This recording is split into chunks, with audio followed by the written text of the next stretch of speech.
Bismillahirrahmanirrahim. Assalamualaikum warahmatullahi wabarakatuh. Kembali di podcast kita semua, PKS Pondok Aren Refresh, bersama dengan saya, Bang Bara. Kali ini kita akan ngobrol santai bareng Ketua DPC PKS Pondok Aren yang juga sekaligus caleg DPRD Kota Tangerang Selatan, Dapil Pondok Aren. Ya, beliau adalah Bang Haji Yusuf. Oke. Alhamdulillah. Mungkin yang mau Ustadz ini soalnya. Assalamualaikum. Waalaikumsalam. Sehat Bang Haji? Alhamdulillah sehat walafiat. Alhamdulillah. Boleh disapa nih? Assalamualaikum warahmatullahi wabarakatuh. Waalaikumsalam. Teman-teman semuanya, warga Pondok Aren, saya doakan mudah-mudahan senantiasa sehat walafiat. Amin. Dan kita bisa sama-sama menyongsong kemeriahan pemilu tahun 2024 nanti. Amin ya rabbal Amin. alamin. Alhamdulillah. Oke, Bang Haji Yusuf. Nah, kita ngobrol santai aja nih. Boleh Bang Bara. Oke. Bang Haji Yusuf kan ini sebagai ketua DPC PKS Pondok Aren. Itu dari tahun berapa nih mulai diamanahin nih? Baik, bismillahirrahmanirrahim. Alhamdulillah salawat sama Rasulillah mabadu. Saya mendapatkan amanah menjadi ketua PKS Pondok Aren itu bulan Maret tahun 2021. Jadi semuanya by proses dan dilantik tanggal 21 Maret lah. Kalau tidak salah itu 21 Maret di SK tahun 2021. Jadi 21 Maret 2021 itu pasca pandemi ya, masih awal-awal pandemi. Selesai pandemi. Itu boleh tahu nggak sih sebelum jadi ketua DPC itu aktivitas tuh ngapain aja Bang? Oke. Baik, terkait dengan aktivitas struktural di PKS mungkin sudah menjadi rahasia umum ya. Di PKS ini adalah partai kader, partai yang memang menghargai proses pengkaderan, berbeda dengan tanda kutip berbeda dengan partai-partai yang lain. Tidak mungkin newcomer tahu masuk sehari dua hari harus jadi pemimpin gitu. Itu PKS semuanya by proses, kita menghargai itu. Dan mungkin saya pun termasuk yang begitu, artinya tidak ujuk-ujuk baru gabung kemudian jadi pimpinan partai. Ya, alhamdulillah kalau saya mengenal PKS itu dari 2002. Tahun 2002 saya mengenal PKS. Saat itu masih posisinya menjadi tenaga kerja TKI di Arab Saudi, khususnya di kota Madinah Munawwarah.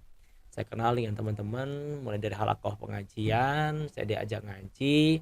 Ternyata pengajian itu bagian dari kegiatan-kegiatan partai di kota Madinah. Gitu. Sampai akhirnya 2004 pemilu, ya, kita termasuk juga yang alhamdulillah dengan teman-teman TKI memutihkan kota Madinah tahun itu 2004. Yang notabene dalam pemilu 99 itu PKS di kota Madinah adalah kota Madinah itu berwarna merah karena PDIP yang menang saat itu. Alhamdulillah 2004 dengan kiprah teman-teman kita bersinergi dengan semua elemen masyarakat.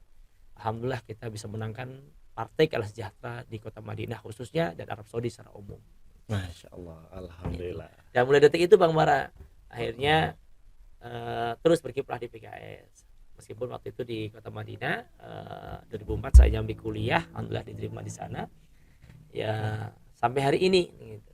Terus di PKS. Makanya pas balik ke Pondok Aren ketahuan nih kita juga nyambung dengan PKS, alhamdulillah dilibatkan aktivitas kepartaian dan kita terus tune in di sana. Dan 2021 itu ada restrukturisasi, termasuk diantaranya adalah ketua DPC, dan tidak dinyana-nyana nama Muhammad Zulfairo itu menjadi salah satu kandidat terakhir sebenarnya. Kalau nggak salah nomor 13 deh gitu. Nomor 13 ya, ternyata qadar Allah ini jadi nomor keramat ya. 13 tapi ternyata malah yang diberi amanah menjadi ketua DPC. Tapi ala kulli hal barangkali ini menjadi wasilah saja, kita wasilah untuk memberikan banyak manfaat kepada masyarakat khususnya kader PKS di Pondok Aren. Oke. Jadi di TKI ya, di TKI di Saudi Arabia itu mengelola bisnis juga ya? Waktu itu saya masih bekerja. Jadi bekerja saya ini backgroundnya STM ya, SMK Negeri 3 Pekalongan jurusan tekstil. Akhirnya dengan dinamika pekerjaan lulus tahun 2001, bekerja kurang lebih 1,5 tahun, kemudian ada peluang bekerja di luar negeri gitu, di perusahaan tekstil juga. Saya berangkat ke luar negeri dan alhamdulillah dapat di kota Madinah Al Munawwarah. Saya bekerja 2 tahun di Al Madinah Al Munawwarah Carpet Factory, atau kalau saya kita pabrik karpet yang produksi sejadah dan sebagainya gitu. Jadi 2 tahun tuh kerja. Sambil kerja kita meluangkan waktu untuk menambah kafah syar'i kita, untuk belajar ngaji gitu.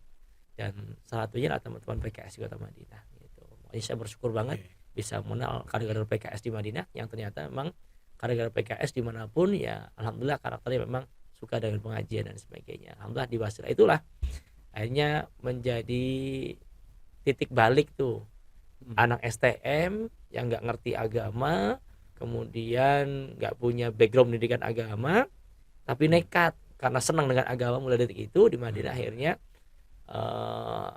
mulai banting setir gitu. Yang terus terang saya berangkat ke Saudi jadi TKI itu memang ya semata-mata cari finansial, nyari uang untuk biaya kuliah gitu. Ternyata alhamdulillah ada peluang kuliah di sana Sekaligus gitu. di sana jadinya. Iya, mana udah kita sambil menyelam nyari berlian gitu. Oh, ada peluang di sini dan beasiswa full. Akhirnya udah bismillah kita coba upgrading kemampuan kita. Ikut ya memantaskan diri menjadi calon mahasiswa di sana, ikut ujian, tes, alhamdulillah. Akhirnya Allah tadikan diterima kuliah di sana. Pulang ke tanah air, menyelesaikan administrasinya, kemudian berangkat lagi ke Arab Saudi dengan visa yang baru.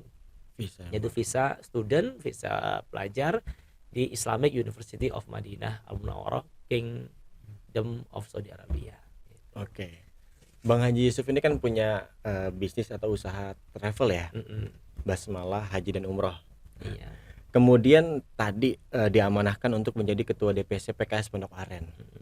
Artinya mungkin secara umum ngapain sih gitu ya, ngurusin perpolitikan level kecamatan itu, kenapa kok mau?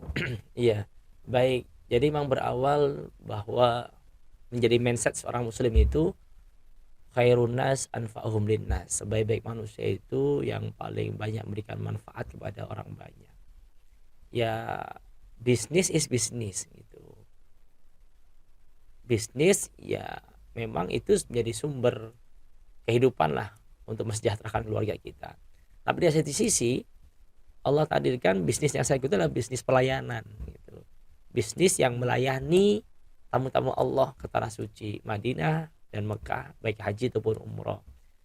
Dari 2004 mulai kuliah, sambil kuliah saya juga belajar membimbing jemaah umroh dan haji di beberapa biro travel yang ada sampai 2013. 2010 saya selesai kuliah, pulang ke tanah air. 2010 sampai 2013 ini saya masih bekerja di perusahaan, punya ustadz, punya kawan kita senior kami, sampai akhirnya 2014 awal saya memutuskan untuk resign, kemudian memulai usaha sendiri gitu. Jadi memang dari 2004 sampai 2020 itu memang kita sudah bisnis, tapi bisnis pelayanan gitu, dan ini persentuhan langsung dengan masyarakat. Kenapa kok masuk dunia politik? Ya, pertama karena ini amanah gitu, karena permintaan dari teman-teman di PKS ya sudah kita jalankan amanah itu, yang berharap mudah-mudahan idza wusidal amri ila ghairi ahliha fantadhiru sa'ah. Ada ungkapan yang menaik dari Rasulullah SAW, apabila sebuah pekerjaan, sebuah urusan diserahkan bukan pada ahlinya, maka tinggal tunggu masa kehancurannya. Berkaca dari saya pribadi ya sudah, kebetulan ada benang merah nih Bang Bara. Bertahun-tahun saya melayani tamu-tamu Allah haji dan umroh dari 2004 sampai hari ini masih alhamdulillah. Makanya mudah-mudahan ini dari modal inilah, dari kita melayani tamu Allah, mudah-mudahan dengan menjadi ketua DPC bisa melayani warga PKS gitu. Yang tentu skopnya lebih besar lagi gitu. Warga PKS, manakala saya mendapatkan amanah sebagai ketua DPC, yang terdata itu sekitar 2000-an lah, 2000 anggota dari PKS di Pondok Aren khususnya. Alhamdulillah karena niatan itu ya kita melayani mereka, apalagi saat itu kan awal-awal Covid ini Itu saya juga sebagai diamani sebagai ketua Satgas penanganan COVID, terjun langsung bantu kader-kader PKS yang terdampak COVID, yang terkena COVID, di saat mereka di lockdown dan sebagainya, di saat teman-teman di karantina mandiri di rumah, ya kita dengan teman-teman kader PKS yang lainnya bantu mensuplai konsumsi mereka, nganterin dari rumah ke rumah, bahkan termasuk juga kita di rumah menjalankan amanah dari teman-teman PKS, menyiapkan kebutuhan yang memang belum tersentuh oleh banyak orang, yaitu menyediakan oksigen Iya, gitu. tabung oksigen. Iya, oksigen yang waktu itu langka banget, sangat susah banget di Pondok Aren ini. Kita coba cari solusi, ya. Kita pinjam tabung-tabung para tukang las itu, ya. Kita pinjam tabungnya, tabung-tabung gede, kita buat alat sendiri, kemudian dari tabung yang besar itu dimanfaatkan untuk merefill, mengisi ulang tabung-tabung yang kecil. Dan itu kita prioritaskan untuk kader-kader dan juga untuk masyarakat yang membutuhkan oksigen itu. Nah, berawal dari sanalah saya niatkan memberikan manfaat kepada masyarakat gitu. Karena insya Allah mudah-mudahan ini dalam rangka mencari keberkahan dari Allah Subhanahu wa taala. Oke. Termasuk saya juga orang yang dibantu nih oleh Bang Haji ketika Iya, terdampak COVID ya. iya, ini pertama Masya kali Allah. nih kader Pondok Jati yang terdampak COVID soalnya. Masya Oke. Allah, baik.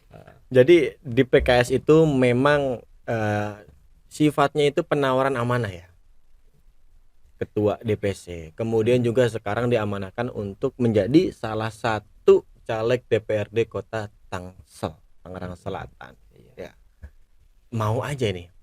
Ya, kalau misalkan ditanya pertanyaan ini ditanyakan 1,5 tahun yang lalu, jawabannya nggak mau gitu. Jadi pada saat saya jadi mendapat amanah ketua DPC di Muscap itu dapat amanah target 4 kursi nih Bang Bara gitu. 4 kursi targetnya. Saya nyatakan siap insya Allah dengan catatan semua elemen stakeholder PKS di Pondok Aren kita rapatkan barisan bahu membahu, bersinergi, berkolaborasi untuk menuju 4 kursi itu gitu. Termasuk juga ada langkah-langkah strategis, diantaranya proses penyaringan dan penjaringan BCAD itu terbuka dan transparan, akuntabel, kemudian tidak ada unsur like and dislike, kemudian memang usul itu dari bawah, dan itu yang coba kami lakukan sebagai ketua DPC kerjasama dengan tim yang ada. Kita mulai itu 2021 itu menseleksi ya, menjaring nama-nama calon kader-kader terbaik Pondok Aren yang akan diusulkan menjadi calon anggota dewan gitu, untuk pemilihan 2024. Jadi memang mulai masuk nama-nama masing-masing. Kalau di unit-unit kecil di partai ada UPA, unit pemilihan anggota, mengusulkan 2 nama, kemudian direkap. Ternyata di situ juga ada nama Ahmad Yusuf Sahiro gitu. Dari nama-nama tersebut kita kerucutkan di awal 2002, kita finalisasi, kemudian juga kita buat tim ad hoc, fit and proper test untuk mereka siap tidaknya. Dari 39 nama mengerucut ke 22 nama. 22 nama akhirnya mengerucut ke 10 nama gitu. Dan termasuk juga di awal penetapan pengusulan nama itu juga pada saat muncul nama Haji Muhammad Yusuf, saya barangkali orang yang kesekian lah mengajukan pengunduran diri gitu. Saya menjadi ketua DPC Pondok Aren itu bukan karena ingin menjadikan ini sebagai jembatan politik untuk menjadi calon. Tidak ada niatan itu sama sekali. Niatnya semata-mata ingin berkontribusi, berikan manfaat kepada masyarakat. Bahkan dalam beberapa kesempatan saya sudah coba secara personal mengajukan pengunduran diri ke DPD setelah nama-nama ini sudah masuk ke DPD. Bahkan kita juga beberapa pimpinan di DPW saya mengajukan pengunduran diri gitu. Makanya pada saat SK BCAD dari DPD itu turun, barangkali saya yang rada lambat untuk mengiyakan gitu. Kalau tidak salah saya mulai mengiyakan, akhirnya bersedia menjadi salah satu BCAD PKS itu tahun 2002 bulan Oktober. Saya memutuskan bersedia gitu. Termasuk yang akhir-akhir itu ya. Termasuk yang akhir-akhir, padahal SK BCAD itu di bulan Juni 2002 Oke. gitu. Dia ada waktu Juni, Juli, Agustus, September, Oktober, hampir 5 bulan gitu. Kita tarik ulur, masuk kita juga diskusi dengan beberapa tokoh gitu ya. Kemudian juga kita juga DPD. Jadi secara personal saya lebih nyaman tidak menjadi BCAD. Saya kepingin menuntaskan amanat saya sebagai ketua DPC DPC. gitu. Kita akan dorong teman-teman menjadi BCAD, mudah-mudahan kita sukseskan bisa mendapatkan 4 kursi itu sehingga tidak ada konflik interest dan sebagainya. Tapi ternyata bahasa dari pimpinan DPD dan sebagian di DPW menyatakan pada saat saya udah diri bahasanya unik Bang Bara. Ya kalau di masa perang panglima perangnya nggak ngikut perang, kan ya coba gimana itu kasihan gitu. Jadi kali ini pemilu itu bagi partai politik adalah sebuah peperangan gitu. Oke. Peperangan untuk memenangkan eksistensi keberadaannya dan kepercayaannya di tengah masyarakat. Lah kalau ketua partainya yang notabene sebagai jenderal panglima perangnya nggak ikut perang, lah kan nggak etis. Apalagi disuruhkan ayat A'udzu minasyaitonirrajim ya ayyuhalladzina amanu idza laqitumul ladzina kafaru zahfan fala tuwalluhumul adbar. Wahai orang beriman, kalau ketemu dengan musuh nggak boleh mundur. Nah, ya masa waktunya perang justru ketua DPC malah mundurkan diri dan sebagainya. Makanya ya sudah, akhirnya dengan berat hati saya putuskan bismillah, mudah-mudahan ini bagian dari takdir Allah yang harus saya lalui menjadi BCAD gitu. Oke. Dapat nomor urut 3. Dapat nomor urut 3. Haji Muhammad Yusuf, HM Yusuf. HM Yusuf. Oke, karena memang menarik ini, saya baru tahu ya. Ternyata mengiyakan itu justru di akhir-akhir ya. Karena kalau kita lihat sepanjang jalan Pondok Aren itu banyak banget ini spanduk beliau Haji Muhammad Yusuf ya. Ternyata memang sudah ditekankan di awal itu menjadi ketua DPC itu bukan untuk jembatan, menjadi caleg ya. Tapi seandainya nanti misalkan qadarullah ya, insya Allah terpilih menjadi dewan gitu ya. Kira-kira ya kontribusi apa yang bisa dilakukan dan itu lebih luas lagi cakupannya ya, dibanding hanya menjadi ketua DPC PKS Pondok Aren nih kira-kira. Iya. Bersyukur ya, mungkin barangkali ini bagian dari tadribullah, Allah melatih saya pribadi berkiprah di masyarakat. Jadi manakala menjadi ketua DPC ya, tadi kita berusaha dengan teman-teman berupaya memberikan pelayanan kepada masyarakat semampu kita. Di antaranya adalah kita berusaha alhamdulillah mengadakan ambulan. Alhamdulillah di periode kami ada 2 unit ambulan yang memang itu diwakafkan untuk umat, tidak hanya untuk kader PKS. Dan kebetulan unit ambulan itu saya sendiri dengan tim, ada Pak Jito yang menjadi PIC-nya gitu. Dan ambulan itu karena 2 unit kalau diparkir di kantor DPC tidak muat, akhirnya kita parkirkan di rumah saya sendiri. Sehingga mulai detik itu pada saat ada ambulan bulan Agustus ya, saya dilantik menjadi ketua DPC bulan Maret. Alhamdulillah di bulan Agustus kita sudah punya 2 unit ambulan. Dan mulai dari itulah kita memberikan pelayanan kepada masyarakat, baik untuk yang bawa pasien, kemudian yang jenazah dan sebagainya. Alhamdulillah dengan adanya ambulan itu bisa memberikan meringankan sedikit beban dari masyarakat yang kena musibah. Dan dari itulah akhirnya ya kita sudah melalui PKS itu kita bisa berikan kontribusi banyak ke masyarakat. Makanya kadang untuk lisan begini Bang Bara, baru jadi ketua DPC saja alhamdulillah sudah banyak manfaatnya nih gitu. Meskipun ya dalam tanda kutip manfaatnya belum itu banyak dirasakan oleh masyarakat banyak secara umum di Pondok Aren gitu. Bisa jadi gitu ya, seandainya Allah tadikan menjadi anggota dewan yang mudah-mudahan bisa lebih banyak lagi memberikan manfaatnya kepada masyarakat gitu. Yang mudah-mudahan ini menjadi bagian tadi niatan awal khairunas anfa'uhum linnas, sebaik-baik manusia ada yang paling banyak memberikan manfaatnya. Jadi saya masuk akhirnya bersedia memutuskan sebagai calon anggota dewan itu ya tentunya punya konsekuensi gitu. Di antaranya mungkin sedikit mengganggu intensitas frekuensi di dalam bisnis gitu. Tapi bagi saya pribadi menjadi tokoh partai politik, menjadi pengurus partai, bahkan masuk ke ranah pemerintahan bukan untuk melancarkan bisnis gitu. Bisnis is bisnis dengan ya kekuasaan dan untuk pengabdian gitu. Jadi motivasi saya masuk ke pemerintahan, menjadi anggota dewan ataupun apapun nantinya bukan untuk melancarkan bisnis, tapi untuk pengabdian kepada Oke, masyarakat jadi gitu. jadi atau tidak jadi anggota dewan, Bisnis tetap jalan. bisnis tetap Gitu, jalan ya. gitu. Jadi kehidupan bisnis kita itu bukan karena kekuasaan. Oke. Jadi ini yang barangkali Ini cakep nih begini nih. gitu. Jadi wallahu a'lam bishawab, karena kan gini, sayyidul qaum khadimuhum. Jadi pemimpin masyarakat itu adalah pelayan masyarakat kan gitu. Bisnis tetap jalan, itu bagaimanapun kita punya kebutuhan untuk rumah tangga. Betul. Tapi kekuasaan itu kita gunakan untuk melayani masyarakat gitu. Jadi jangan dibawa-bawa ranah bisnis ke dalam kekuasaan. Kalau itu dibawa-bawa ranah kekuasaan, mohon maaf. Akhirnya apa?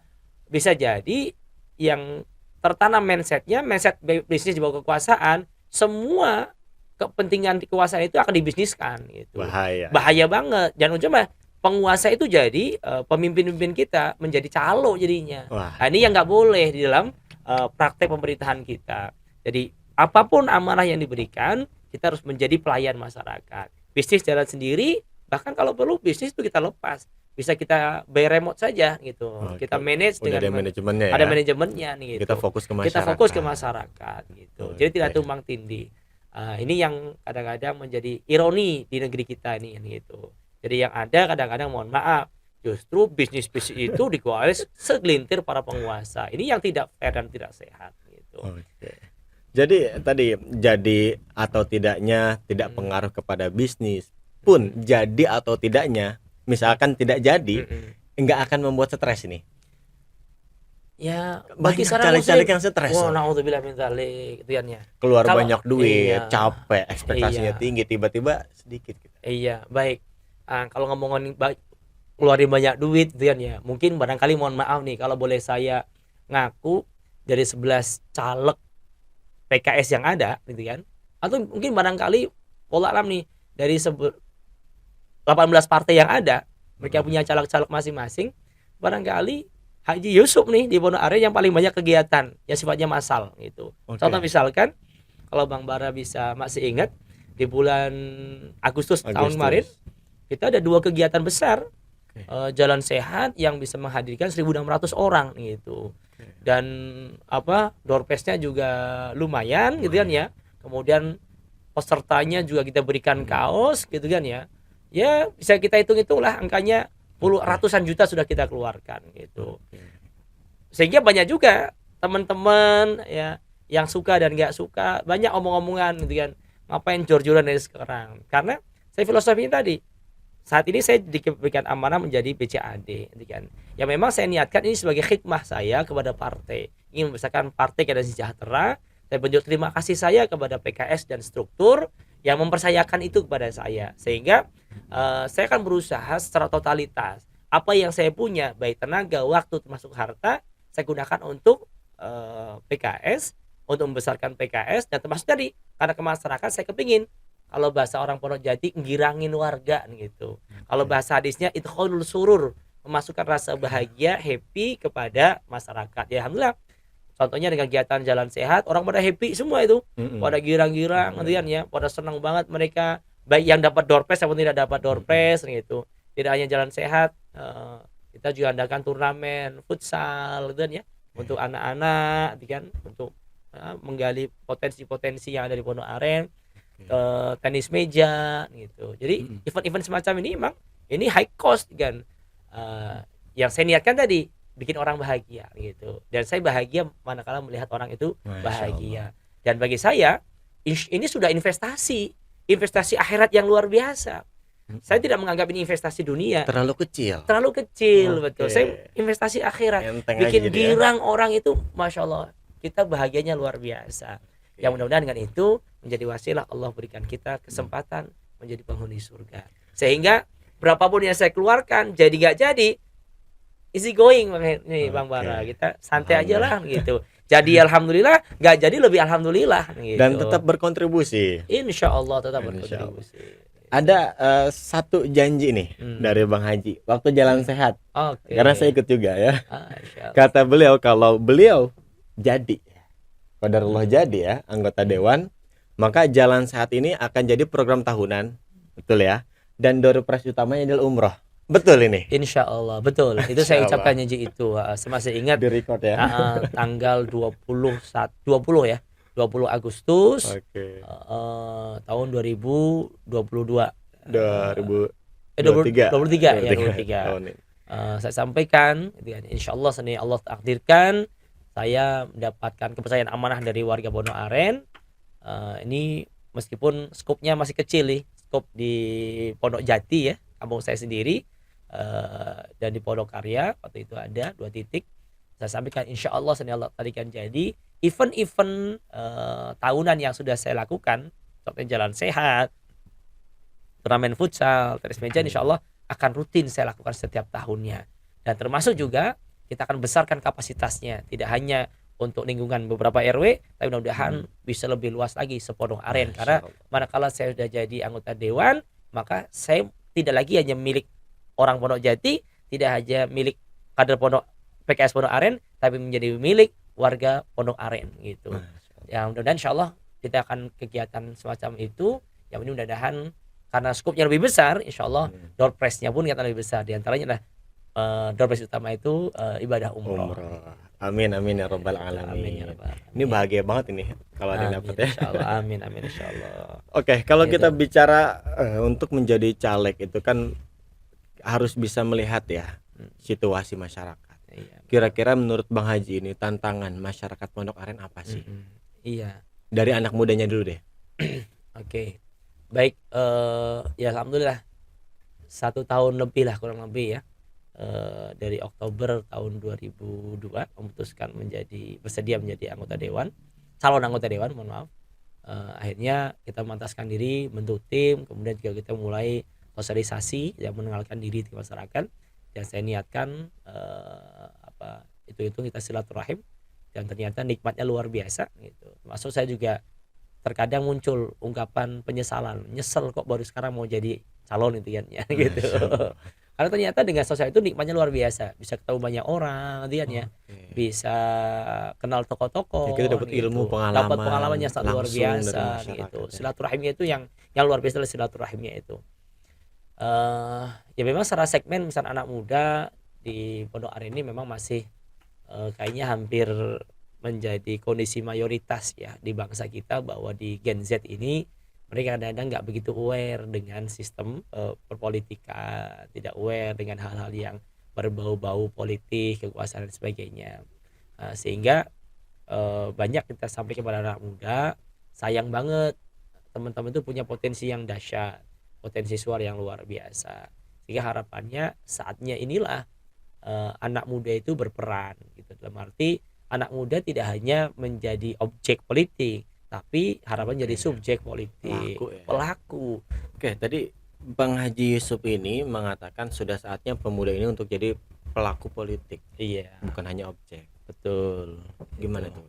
Ya jadi anak-anak muda itu ya harus belajar politik. Belajarnya bagaimana? Ya ini momentum pemilihan legislatif, itu kan momentum orang terjun langsung di dunia politik secara praktis gitu kan ya. Mungkin bisa masuk dalam tim suksesnya, atau misalkan bisa melihat aktif di lingkungan masyarakat, bisa mengamati, karena kegiatan-kegiatan dewan itu, calon dewan pasti banyak di lingkungan masyarakat gitu. Dan ini juga sekaligus juga momentum mereka pembelajaran. Yang kedua, kan anak-anak muda itu mereka punya komunitas tentunya, punya kadang-kadang ya tongkrongan-tongkrongan lah istilahnya. Yang tentu kan kadang ada tongkrongan yang skopnya kecil, bahkan sampai organisasi, paguyuban ataupun komunitas gitu. Kan tentunya mereka juga sebenarnya nggak butuh dengan kegiatan-kegiatan kemasyarakatan. Bahkan dalam tanda kutip mereka aktif di masyarakatan, di masyarakat baik dengan kegiatan Karang Tarunanya ataupun apapun kan. Setiap tahun mereka punya event nih, event kegiatan-kegiatan. Lah kalau misalkan mereka ikut terjun praktis di dunia politikan ini, bantu mensupport caleg siapa atau kedepannya ini sekali lagi latihan mereka untuk membangun networking, jaringan, sehingga ada mutualisme simbiosis di sana. Di saat ini calon dewan mereka perlu, mereka bantuin, harapannya nanti dengan hubungan baik itu, kemudian hubungan kerjasama itu di saat mereka ada kegiatan bisa juga minta jaringan networknya kepada calon dewan itu untuk eh, program-program fundraising mereka gitu, ataupun program-program dewan yang lainnya. Makanya sayang kalau anak-anak muda itu tidak aware dengan kondisi saat ini khususnya dalam masalah perpolitikan. Makanya saya dorong anak muda jangan jadi objek. Kalau objek itu hanya ngikut aja kata orang tuanya gitu.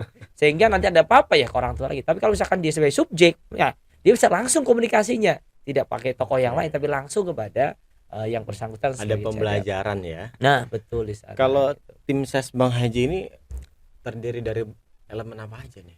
Ya, alhamdulillah. Jadi ya bersyukur dapat berkah dari Allah Taala karena saya niatkan bahwa amanah sebagai ketua DPC saat yang pertama, kemudian amanah sebagai BCAD, ini dua-duanya saya harapkan bisa jalan beriringan. Amanah ketua DPC saat pertama kali muscap itu ada dua KPI ya, istilahnya indikator capaiannya. Di antaranya apa? Yang pertama bertambahnya anggota. Alhamdulillah dari 2001 sampai 2023 awal, alhamdulillah penambahan anggota PKS di Pondok Aren lumayan signifikan Bang Bara. Yang tadinya start 2000 yang terdata, sekarang KTA itu hampir 7.900 KTA. Banyak. Gitu. Ini prestasi yang luar biasa yang oleh teman-teman pengurus yang lain. Saya sebagai ketua tidak bisa ngapa-ngapain tanpa pengurus-pengurus yang lain gitu. Dan alhamdulillah target ini terlampaui. Kita bisa membuktikan bahwa DPC Pondok Aren menjadi DPC yang memiliki KTA terbanyak se-Banten, dan mudah-mudahan masuk kategori kalau nggak salah kedua di Banjabar, Banten, Jakarta dan Jawa Barat, DPC yang KTA-nya terbanyak gitu. Nah, alhamdulillah ini sudah terlampaui. Tinggal indikator yang kedua ini menambah kursi di pemilu 2024 ini. Sehingga karena ada amanah ini, mohon maaf kalau saya hanya bermain di ranah internal kader-kader PK partai sendiri, bisa jadi ya segitu-segitu saja suara PKS. Yang 2019 itu dapat amanah 23.160 suara. Ini harus nambah nih. Bagaimana cara nambahnya? Ya kita buka ceruk baru gitu. Sehingga karena segmen ini ya sudah bismillah saya mencoba membuka melalui wasilah teman-teman tokoh-tokoh. Alhamdulillah terbentuklah simpul-simpul yang kalau bahasa kita tim sukses ya, relawan-relawan. Saya bahasakan bukan relawan tapi banyak teman. Kita punya komunitas namanya teman Haji Yusuf gitu. Teman Haji Yusuf. Jadi kita egaliter, kita setara kedudukannya di tim itu. Alhamdulillah hampir 99% itu timnya adalah non kader PKS gitu. Di luar kader PKS, meskipun ada di kader PKS beberapa yang masya Allah yang memang berkenan membantu di tengah kesibukannya, tapi sebagian besar adalah teman-teman di luar kader PKS itu sendiri ya. Kenapa tadi saya ingin ambil ceruk yang harapannya apa? Bisa menambah suara 4 PKS. kursi soalnya. Masya Allah luar biasa gitu, 4 kursi. 4 kursi itu berarti kira-kira harus berapa suara jadinya? Setidaknya 45.000 Bang Bara. 45.000. Tapi di angka aman tuh 50.000 suara gitu. Dan Haji Yusuf mentargetkan 5.000 suara mudah-mudahan. 5.000 suara. Jadi kalau ditanya dalam hitungan persen ya, kira-kira Haji Yusuf ini berapa persen yakin untuk jadi anggota dewan? 0 sampai 100. Oke. 99% yakin. 99%. Amin ya rabbal alamin. Karena ini urusan duniawi ya. Urusan duniawi itu kita harus menguatkan 99% ikhtiar kita dan keyakinan kita. Dan menyiapkan 1% tawakal kita kepada Allah SWT. Makanya sering saya sampaikan, kalau kita ingin sukses di dunia, keyakinan dulu kita kuatkan. 9 sepuncak-puncaknya keyakinan. Yakin jadi 99%. Tapi keyakinan ini juga berbanding lurus dengan ikhtiar yang dilakukan. Kita bangun network, kegiatan-kegiatan, bangun jaringan, bangun tim dan sebagainya. Tapi jangan lupa kita menyiapkan 1% tawakal kita kepada Allah SWT. Apapun yang terjadi, seandainya ikhtiar kita tidak berbanding lurus dengan hasil yang nanti dicapai, mudah-mudahan ini yang terbaik menurut Allah Subhanahu wa taala. Oke. Jadi yang namanya yakin mah ya yakin aja. Optimis gitu. Oke, dan memang harus seperti itu. Itu yang diajarkan oleh Rasulullah SAW. Gitu. Jadi Jadi memang harus sungguh-sungguh ya. Makanya saya butuh waktu 5 bulan Bang Bara. 5 bulan itu dari bulan Juni 2002 sampai bulan Oktober kan. Dari waktu ini saya ya terus terang berdiskusi dengan beberapa tokoh, termasuk berdiskusi dengan diri sendiri juga. Apa sekiranya saya maju ini bersedia menjadi calon akan berikan manfaat lebih banyak pada masyarakat gitu. Atau justru kebalikannya gitu. Enggak Ya, sesimpel iya enggak gitu iya ya. betul. Karena apa? Saya jadi orang begini. Manakala saya mendapatkan amanah, saya punya totalitas gitu. Oke. Jadi Anda nggak mau setengah-setengah. Manakala saya mengiyakan menjadi calon anggota dewan, ya sudah, saya akan totalitas di sana gitu. Dan ini yang coba saya tunjukkan. Ya alhamdulillah kata orang sih, ya kata orang sih. Ya makanya tadi salah satu ikhtiarnya untuk mengenalkan diri kita di masyarakat, kita pasang baliho di mana-mana, pasang banner di mana-mana. Maka alhamdulillah ada rezeki, kita pasang billboard. Barangkali ini tahadus binik mas saja satu-satunya calon anggota dewan dari PKS yang memasang billboard secara resmi berbayar adalah cuma Haji Yusuf di Pondok Aren gitu. Ini bagian dari ikhtiar kita memaksimalkan diri gitu. Termasuk juga kita buat program-program kemasyarakatan gitu yang sifatnya masif ya. Ada juga kegiatan seperti pelayanan kesehatan, fogging dan sebagainya. Gitu. Oke. Ya. Iya. Mudah-mudahan kita doakan ya Haji Yusuf ini jadi Amin ya rabbal anggota alamin. Kullu dewan. maqadarallah khair. Saya Amin, terangkan amin, misalnya amin. apapun yang Allah takdirkan insyaallah itu yang terbaik menurut kita buat di dunia dan akhiratnya gitu. Oke. Makanya tadi jadi alhamdulillah, nggak jadi lebih alhamdulillah lagi Bang Bara. Saya bisa all out untuk bisnisnya nih gitu. Ya Oke. mudah-mudahan dari bisnis itu saya berikan manfaat buat masyarakat. Oke. Gitu. Boleh Bang pesan-pesan untuk anak muda. Oke. Baik,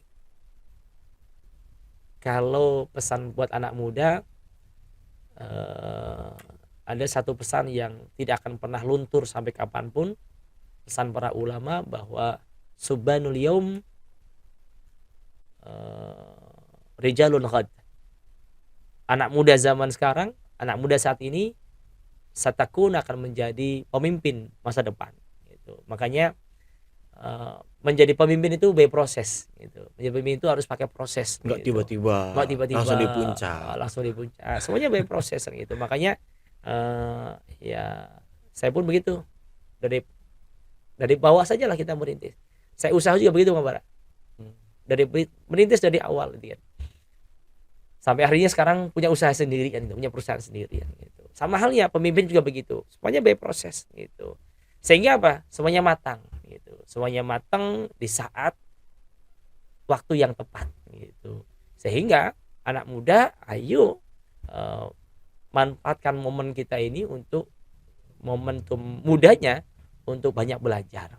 Belajar tidak hanya di bangku sekolah, tidak hanya di bangku pendidikan, tapi belajar berpolitik di masyarakat, di pemerintahan bisa dilakukan oleh siapapun, kapanpun dan dimanapun. Makanya ini momentumnya. Sayang kalau misalkan anak muda itu justru tidak aware dengan sistem perpolitikan, tidak bahkan antipati dan sebagainya. Karena bagaimanapun ini satu jalur kita bisa berkontribusi masyarakat. Salah satu penentu kehidupan bermasyarakat gitu. Karena semuanya itu yang menentukan merah putihnya Tangsel, merah putihnya Banten, merah putihnya Indonesia, semuanya ada pada kebijakan politik. Jadi yang sifatnya politik. berpengaruh ya. Sangat berpengaruh. Karena ada aja yang mengatakan ngapain sih nyoblos, ngapain Gitu. sih ikut politik. Hidup gua gini-gini aja kok. Iya. Gue tetap hidup susah. Yang enak mah penguasa doang. Itu Iya. gimana pendapat Iya. Bang Haji nih? Jadi memang hal semacam itu tidak bisa kita pungkiri. Memang itu terjadi ya karena memang kondisi perpolitikan kita begitu. Dalam arti apa? Wallahu a'lam bishawab bahwa orang-orang yang terjun menjadi pelaku-pelaku politik adalah orang-orang yang hanya sekedar tadi untuk kepentingan pribadi saja, sehingga di saat menentukan hajat hidup orang banyak mereka tidak hadir di sana. Mereka hanya ya ngikut sajalah, ngikut, tidak berperan.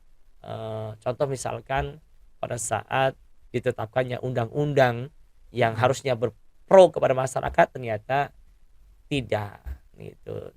Sehingga ya akhirnya efek politik itu tidak dirasakan. Kebaikannya tapi yang justru dirasakan adalah keburukannya gitu. Karena pelaku-pelaku politik, elit politiknya yang di Senayan sana, dia ya, mungkin di Tangsel sini sendiri gitu. Ya tadi mereka belum berpihak kepada kepentingan masyarakat secara umum gitu. Nah, yang terjadi begitu. Akhirnya apa? Karena begitu ya terjadi, efeknya masyarakat akhirnya apa? Ya nggak ada pengaruhnya saya milih apa nggak milih. Padahal justru itu awal permasalahan bangsa kita. Kalau para pemilih-pemilihnya itu ya pemilih yang cerdas, memilih pemimpin yang baik, pemimpin yang punya karakter, pemimpin yang memang sudah jelas track recordnya, pemimpin yang memang sudah teruji di masyarakat, yang mudah-mudahan di saat dia memimpin, ya kata Rasulullah, annas kal ma'adzin, begitu Bang Bara. Manusia itu seperti logam mulia nih kan, seperti mineral. Khiyaruhum fil jahiliyah khiyaruhum fil Islam. Jadi manusia kalau memang baik dimanapun insya Allah akan baik gitu. Di luar politik dia baik, masuk politik insya Allah dia akan tetap jadi orang baik. Tapi kebalikannya, di luarnya jahat, suruh jadi politisi jahat, masuk dunia politik akan lebih jahat lagi gitu. Nah ini yang kadang-kadang sering diabaikan oleh para anak-anak muda gitu. Makanya pesan saya sih, ayo anak-anak muda kita rubah masa depan kita dengan cara apa? Minimal kita mulai dari sistem pemilu tahun ini. Kita coba pilih anak-anak muda ataupun orang-orang yang memang punya karakter, yang punya kapasitas, punya integritas, dan punya isi tas. Ini penting Bang Bara. Isi tas. Isi tas. Kan bagaimana gini? Akan runyam orang yang terjun di dunia pelayanan masyarakat di saat dia sendiri belum mapan secara finansial. Ini kalau kita belajar dari Rasulullah Bang Bara, Rasulullah SAW menjadi nabi, diangkat menjadi nabi, mendapatkan wahyu dari Rasulullah SAW itu di saat puncak karir finansial Rasulullah. Itu. Rasulullah udah mapan secara finansialnya. Di usia 40 tahun Allah berikan amanah menjadi pemimpin. Dan setelah itu apa? Udah orientasi kepemimpinannya bukan untuk finansial lagi. Udah selesai Udah sama selesai dirinya. dirinya sendiri gitu. Siapa?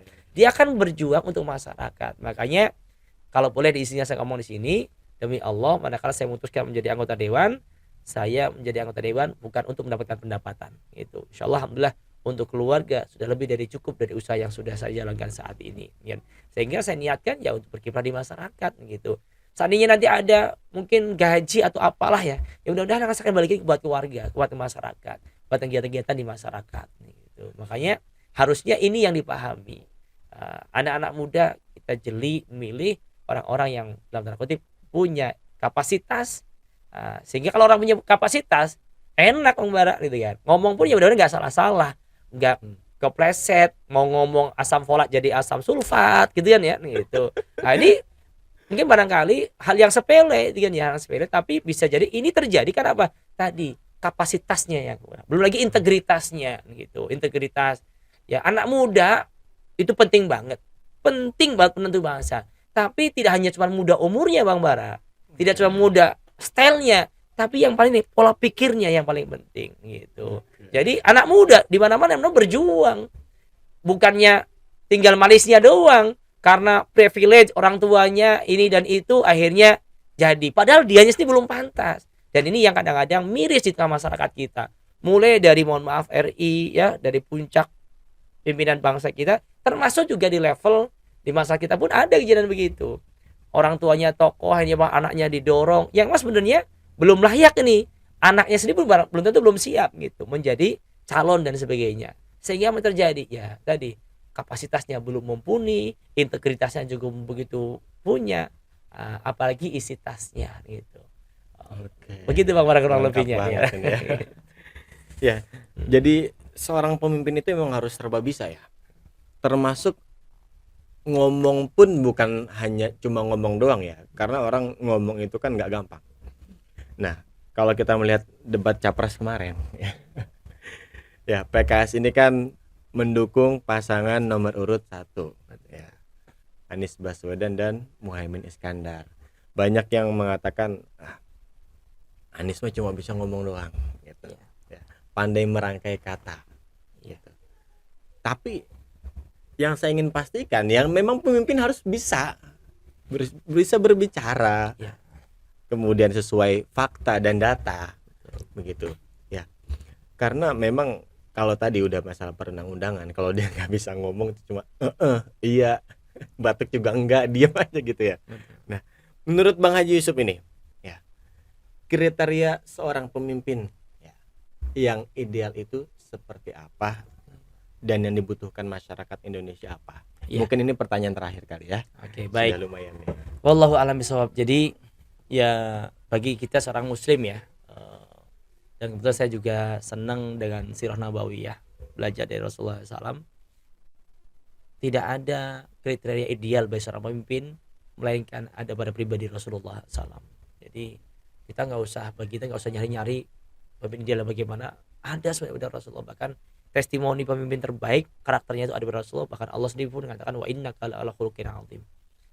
Ya, kita lihat pemimpin yang ideal itu pemimpin yang pertama cerdas dulu nih. Sidik, mohon maaf. Yang pertama sidik, amanah, fatonah, tablik. Ya. Jadi kriteria pemimpin zaman sekarang dengan zaman dulu sama sebenarnya. Karena sejarah itu berulang barang gitu.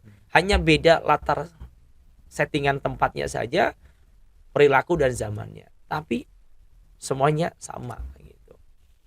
Pemimpin yang ideal adalah pemimpin yang pertama benar dulu nih, jujur dulu gitu.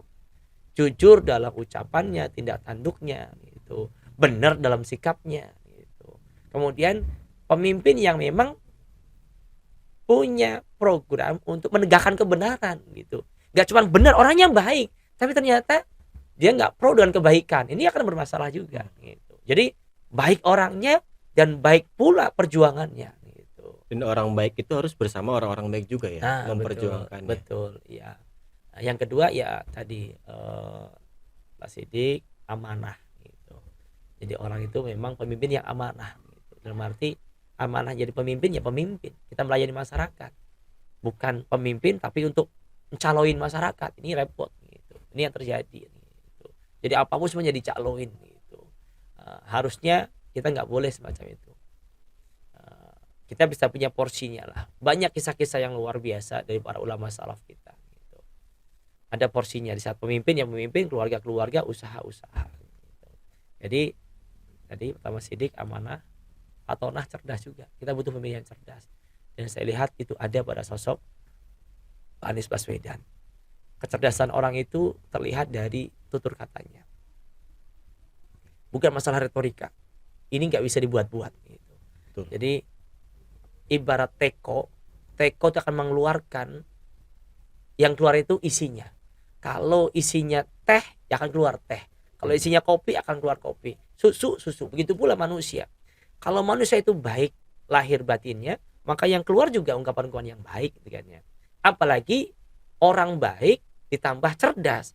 Bahasanya itu, makanya ini penting banget.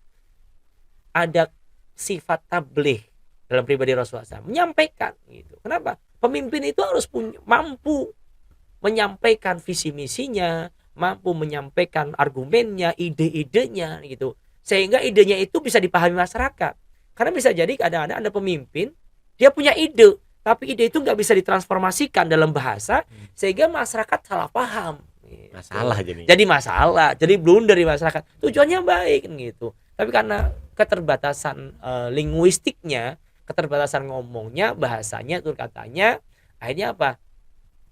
Kita maksudnya A, tapi yang dipahami oleh masyarakat jadinya B. Ini kan jadi masyarakat, jadi blunder di masyarakat. Jadi yang 4 inilah sidik, amanah, fatonah, tablik. Makanya tablik itu ya kemampuan berbicara, menyampaikan. Termasuk juga tidak hanya menyampaikan dalam tutur kata, menyampaikan delegasi tugasnya gitu.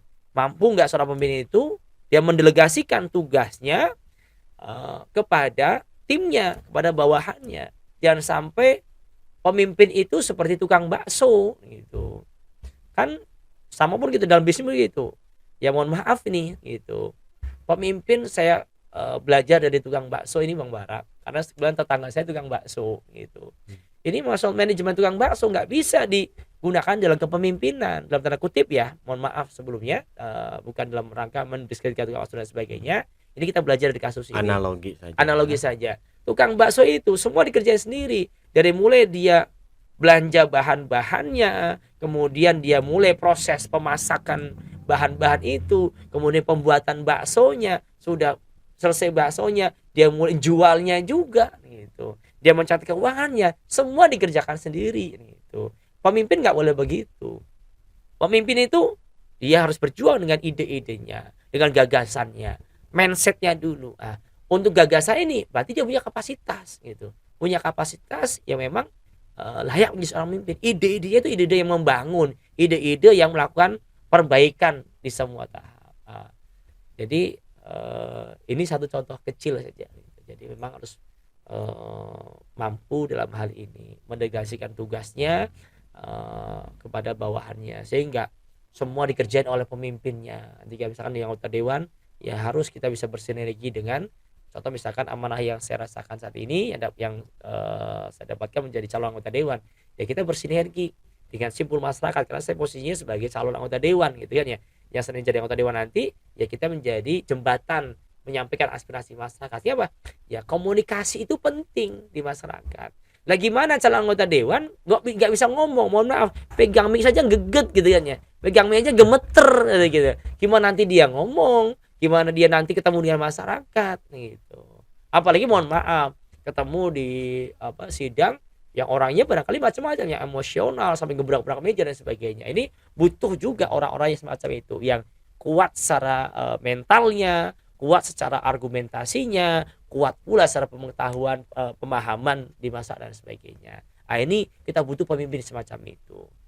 Tidak hanya pemimpin-pemimpin yang tanda kutip ya asal muncul saja. Makanya ini momentum yang luar biasa buat anak muda. Ayo kita bareng-bareng melawan perubahan, dari yang baik semakin baik, dari yang belum baik mudah-mudahan menjadi yang baik. Dan itu ditentukan hanya dalam waktu 1 menit di bilik suara di tanggal 14 Februari nanti.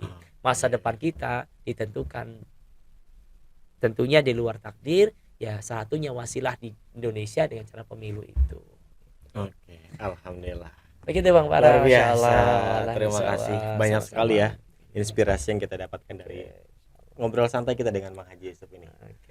Oke, Bang Haji Yusuf, boleh silakan diberikan waktu untuk kampanye ya. Kampanye. Silakan Bang. Baik, bismillahirrahmanirrahim. Masyarakat Pondok Aren yang dimuliakan Allah, yang saya cintai, izinkan saya Haji Muhammad Yusuf untuk menjadi salah satu calon anggota legislatif untuk Tangerang Selatan Dapil Pondok Aren pada 14 Februari nanti. Jangan lupa, monggo Bapak Ibu yang percaya dengan saya akan berjuang untuk masyarakat, untuk kepentingan masyarakat, yang mudah-mudahan kita bisa bersama-sama memajukan Pondok Aren, memajukan Tangsel secara umum, dan mudah-mudahan itu semuanya bisa kita realisasikan manakala Bapak Ibu bersama-sama dengan Haji Yusuf tanggal 14 Februari buka kertas suara, kemudian cari nomor 8 Partai PKS, dan di PKS cari nomor 3 Haji Muhammad Yusuf. Terima kasih. Assalamualaikum warahmatullahi wabarakatuh. Waalaikumsalam warahmatullahi wabarakatuh. Terima kasih Bang Haji Yusuf. Kita doakan semoga niat baik dan langkah baik yang sudah dilakukan dan yang akan dilakukan nanti diijabah oleh Allah Subhanahu wa taala dan dijadikan beliau ini anggota DPRD Kota Tangerang Selatan Dapil Pondok Aren. Amin amin ya rabbal alamin. Terima kasih. Sama-sama Bang Bara, mudah-mudahan sehat terus, lancar rezeki. Terima kasih. Amin ya rabbal alamin. Oke, demikian sahabat PKS Pondok Aren di podcast kita semua. Assalamualaikum warahmatullahi wabarakatuh.